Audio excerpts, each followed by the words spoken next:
Ah, bonjour à tous, bonjour à tout le monde. J'avais envie de faire une petite vidéo de présentation quand même, parce que je ne l'ai pas trop fait sur cette chaîne, sur ce TikTok. Voilà.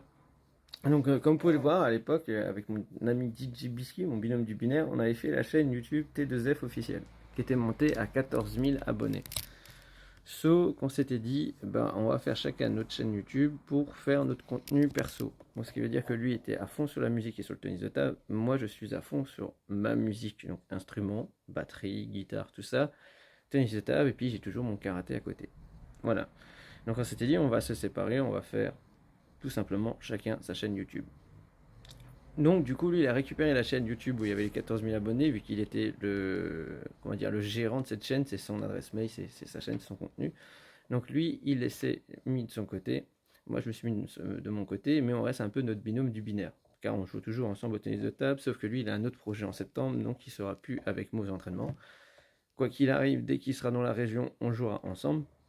Mais voilà, il est jeune, il veut faire un bac pro pour devenir poissonnier. Il est déjà poissonnier, mais il veut évoluer. Sauf qu'ici, dans la région, c'est compliqué. Donc du coup, il va partir à l'école dans le Schnorr. Voilà, chez les petits biloutes. Et puis du coup, bah, moi je me suis pas trop présenté sur cette chaîne TikTok et sur la chaîne YouTube. Je suis donc Florian Lotte, 35 ans, bientôt 36. Je suis quelqu'un qui vient des arts martiaux.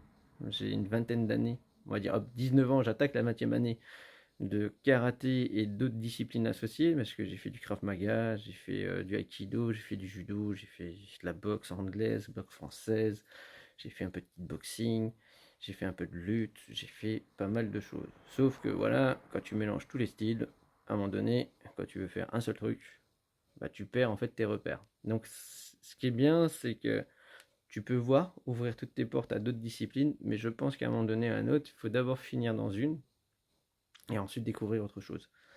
Sauf que les aléas de la vie ont fait que, au jour d'aujourd'hui, le karaté, je ne peux plus faire de combat compétition car je suis sur anticoagulant.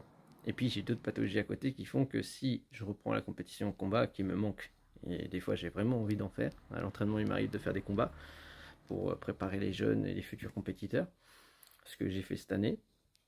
Mais bon, le souci il est là, c'est que bah, forcément si je prends un coup bah, sur anticoagulant on marque un peu plus, pas forcément saigné. J'ai déjà pris dans le pif, tout. Je me suis même surpris que ça saignait pas. Bah là, maintenant le sang est épais, c'est comme ça. Il y a un traitement. Il y a le souci en fait de douleur, un problème de nerfs, donc neuropathique. J'ai tout le côté gauche qui déconne, donc c'est un peu compliqué. Et puis entre-temps, bah, je me suis lancé dans le tennis de table. Alors vous allez me dire, oui, bon, t'es en situation de handicap, t'es invalide, tout, mais tu fais du sport, tu peux faire comme tout le monde. Non, c'est pas vrai, on peut pas faire comme tout le monde. Moi, je peux pas rester trop longtemps assis, je peux pas rester trop longtemps debout, il faut que je bouge un peu, il faut que je fasse des étirements. J'ai du mal à dormir, bah là, je suis un peu cassé, en fait, il fait très chaud, je suis un peu cassé. Et puis, il y a le pollen, il y a tout, enfin, les allergies alimentaires, il y a tout ce qui suit. Donc, du coup, il y a un peu trop de choses qui font que, bah, je peux pas faire comme tout le monde. Maintenant, mon projet initial, maintenant, c'est le CQP animateur tennis de table. Bon, j'ai eu des petites réflexions du genre, ouais, mais ça, c'est un entraîneur. Non, animateur, ça veut dire que tu animes. Tu animes un entraînement, tu animes une préparation, tu animes l'accueil de nouveaux membres, ou tout simplement, tu viens apporter quelque chose. Donc, tu peux être animateur de tennis de table et tu peux être assistant d'un entraîneur. Donc, ce qui veut dire que tu es au petit échelon, tu es en bas de l'échelle. Parce que oui, forcément, ce qui revient sur le sujet, c'est que tu ne connais pas les fondamentaux du tennis de table. Alors, j'ai envie de dire oui et non. En 2 ans de pratique, parce que moi c'est ma deuxième saison, j'ai fait une première saison où je suis resté dans la simple fédération FSCS, donc UGL, Union Jeanne de la Lorraine, chez nous, dans mon secteur, et j'ai appris des bases. Ensuite, j'ai vu que j'ai progressé très vite. Donc avec 4 raquettes différentes en peu de temps, ça fait très peu le temps de s'adapter à une raquette. Le problème, c'est que la raquette, c'est un morceau de bois, 2 revêtements en caoutchouc avec de la mousse entre ou pas. Et ça, tout ça, ça s'apprend. Problème, c'est pour l'apprendre, quand tu es dyslexique, il y a des choses que tu comprends et des choses que tu ne comprends pas. Donc du coup, moi, j'essaie de me renseigner autour de moi au niveau des sportifs. Donc, il y a karaté ping, il y a karaté de parking, il y a Enzo Ingles, il y a plein d'autres mondes du ping, il y a Oxo, il y a tous ces personnes-là que je cite dans ma vidéo qui vont m'apporter en fait des connaissances que je n'ai pas. Il y a aussi mon tuteur de stage qui s'appelle Yann Grossman qui lui va m'accompagner sur ma formation. Ensuite, j'ai d'autres personnes du club, mon président, parce que moi je suis remplaçant en équipe FFTT. Donc pour jouer en équipe, je suis remplaçant. Donc cette année, je me mets aussi en tant que remplaçant. Je préférais faire ça parce que avec la formation et puis il me faut du temps aussi pour récupérer. J'ai du kiné, j'ai du CMP, j'ai plein de rendez-vous. Donc du coup, je me mets encore en tant que remplaçant pour la deuxième année de ligue qui va démarrer en septembre.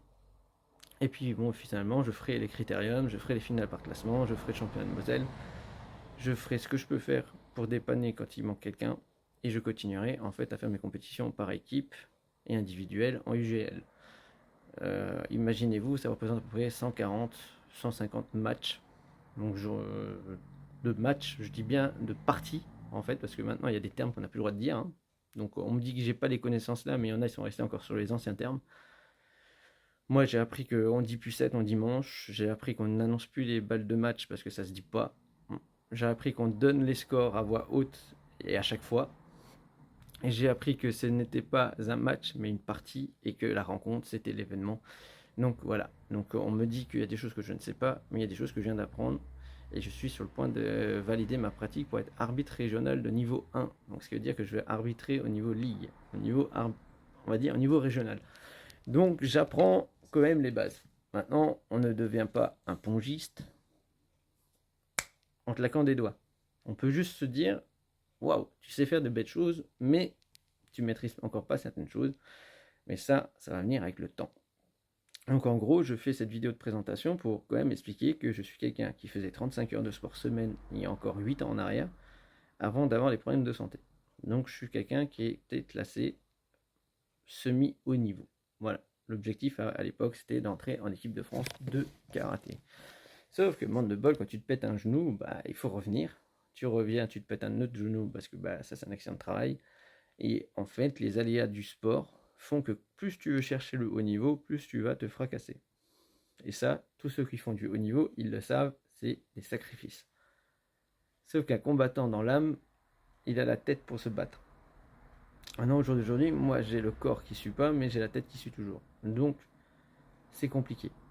Donc, il y a des fois j'ai des faiblesses, il y a des fois j'ai des points forts, il y a des fois, voilà. C'est comme ça, c'est la vie. À 35 ans, ça fait un peu, voilà, ça fait un peu jeune parce que 35 ans, on a envie de faire encore beaucoup, beaucoup de choses. Donc, je me dis que plutôt que de ne rien faire, je préfère apporter mon soutien dans les petits clubs. Que ça soit bénévolement ou auto-entrepreneur, bah, l'objectif plus tard c'est d'avoir une carte professionnelle, donc forcément c'est d'être auto-entrepreneur.